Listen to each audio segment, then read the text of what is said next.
Okay, soil అయితే use చేసుకున్నాము. ఇప్పుడు ఇచ్చే ఫర్టిలైజర్ ఏంటంటే పొటాష్ ఒకటి అండ్ వర్మీ కంపోస్ట్ ఒకటి ఇస్తున్నాను.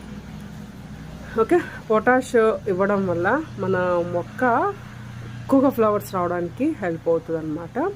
అండ్ పొటాష్ లేకపోతే ఏ ఫర్టిలైజర్ ఇవ్వాలి అనేది కూడా నేను లాస్ట్లో చెప్తాను. ఒక మంచి ఫర్టిలైజర్ అండ్ మనకి అంటే ఆర్గానిక్ ఫర్టిలైజర్ అనమాట. వీడియో స్కిప్ చేయకండి. చూసారు కదా, ఈ విధంగా సాయిల్ యూచింగ్ తర్వాత కొద్దిగా పొటాష్ అయితే ఈ విధంగా సైడ్లకి, కుండీ సైడ్లకి ఇచ్చేయండి. తర్వాత మనము వర్మీ కంపోస్ట్ మనము కిచెన్ వేస్టేజ్తో తయారు చేసుకోవచ్చు. అండ్ ఇది వచ్చేసి మనము ఆవు పేడతో తయారు చేసుకున్నాం అనమాట, ఆర్గానిక్. మన నర్సరీలో మనం సెల్ చేస్తూ ఉంటాము. అదే వర్మీ కంపోస్ట్, గోశాల నుండి వస్తూ ఉంటాయి మనకి.